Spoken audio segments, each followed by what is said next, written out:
and the speaker? Yes, I will. So afternoon, everybody. So this session links in really well with Baraf and Ben's session. So I'd like to welcome Gill Turner, who is a community geriatrician in South West Hampshire.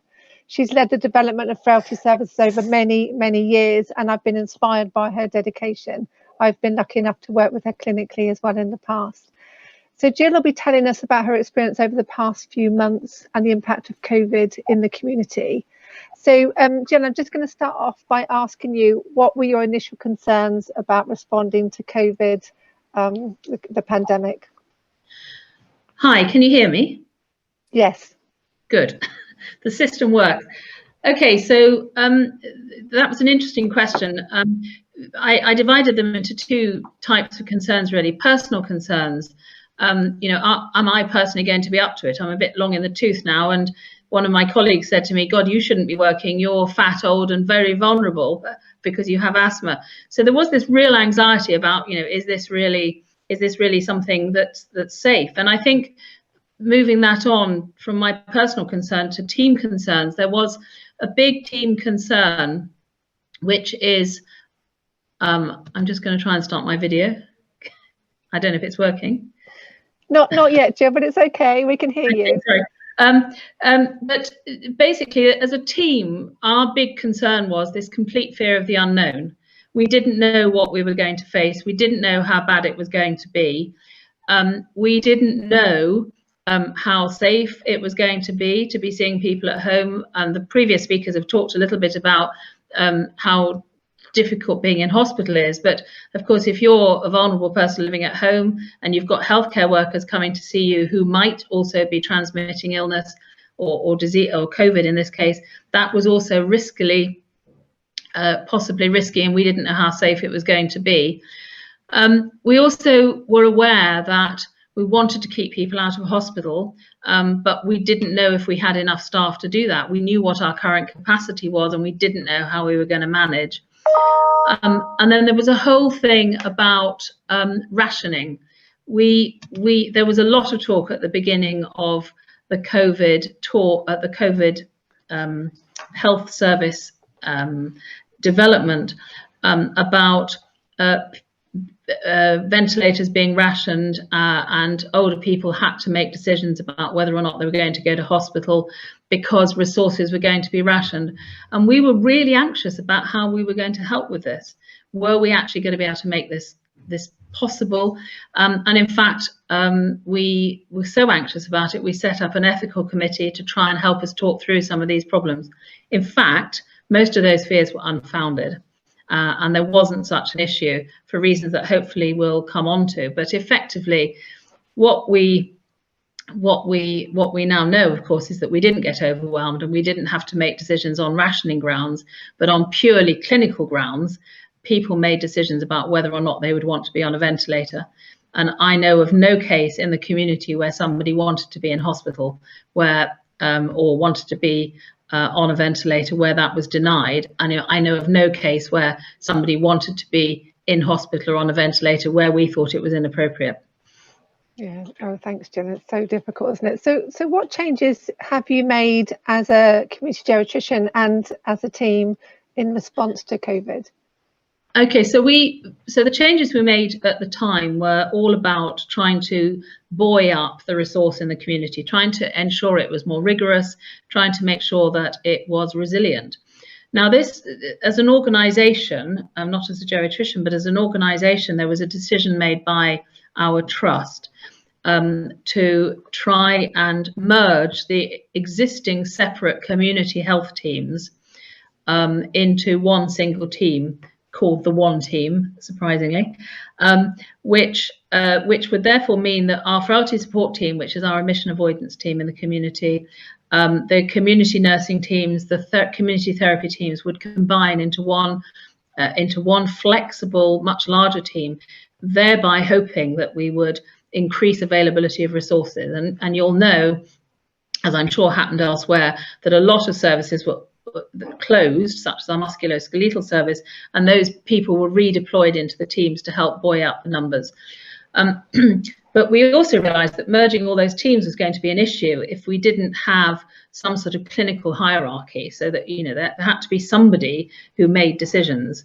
And so we established pretty early on that our consultant practitioners, our trust is lucky in that we have a number of consultant practitioners who run our admission avoidance service. We made them our team leaders, and we decided that as geriatricians, we needed to support them. So we redeployed ourselves from our existing work in the community, which was very much about CGA, leading comprehensive geriatric assessment for individual patients around a very small area of the New Forest. We redeployed ourselves, cancelled all our existing work, all our Parkinson's work and specialist work, and redeployed ourselves to disperse ourselves around the New Forest to work alongside the consultant practitioners to support them. And this basically meant increasing our hours considerably. And we decided early on that we needed to change to a 7-day-week service. That way, improving accessibility for community services to avoid admissions for all the reasons that the previous speakers have outlined. And the other personal thing that I did that I really enjoyed was that because we'd redeployed all these staff into our service, training became a big issue, and therefore I needed to, I was allowed to set aside some time for training to help support people understand the needs. And then the other thing we needed to do was to ensure that we had some sort of dynamic interaction with GPs, because GPs were still going to know the people who needed seeing. Patients who become ill or who call an ambulance, the filter is still through the GP. So we needed to have some sort of dynamic interaction with them whereby we could have real-time conversations about referrals, proper clinical conversations, no more form filling in, asking us to see people, but we could have real conversations. And that worked really, really very well. And we developed these huddles, as they were called, whereby we could understand each other's staffing difficulties, whether there were loads of staff off for self-isolation reasons. It worked incredibly well and is still ongoing. There are obviously some operational issues. We had to, lots of practical things. We had to develop new policies for administration of things like subcutaneous fluids, which we had not done previously. We had to reorganize information systems, so all of us developed or were given access to GP systems, and the administrative teams were reorganized so as to give them 7-day working as well, and that was a fantastic thing. That was nothing to do with us. That happened in support of the overall strategy, really. Yeah, we really and of course, sorry, Jill, to interrupt. Of course, we really wanted older people's mental health to join us in this one team, but unfortunately they were sucked into the ward work because of the anxieties about ward cover. Yeah, no, that's really good. And actually the administrators, I was just going to say, the administrators also work 7 days as well. And everybody in the team worked 7 days, didn't they, over the sort of March, April, May. So just really, what have the impact of these changes been, do you think, on patients and the team to date? Well, I mean, I think I mean, obviously there's a degree of exhaustion. I'm sure everyone can sympathise with that. And, you know, there were large numbers of people doing lots of extra hours, which was unsustainable. So we needed to think about what we could do to make things work in the future. And obviously, again, we're going to talk about that. But so the impact for patients was a significant increase in activity. I mean, it was fantastic. We were able to, our admission avoidance service increased activity during April, May and June this year compared to the same period last year by 70%. It was fantastic. We had to decline on the grounds of lack of availability, lack of capacity, very few patients, because the flexibility from having the district nurses able to work with us, the community therapists able to work with us, operate holding patterns, all sorts of things, like imaginative things happen. We were able to operate a service and decline very few people due to lack of capacity. We did decline some people due to inappropriateness, and people who were incredibly ill needed to be in hospital. The 7-day working was fantastic because it allowed us to be really flexible. previously we'd worked, it was a 5-day service, the admission avoidance service, not intended, not accepting that that's not appropriate, but that's how it was commissioned. And what that meant was that on a Friday, you didn't dare take anybody too unwell onto the team, because then they wouldn't actually be then seen for 3 days. Now we could just be completely flexible, see anybody any day. It was wonderful.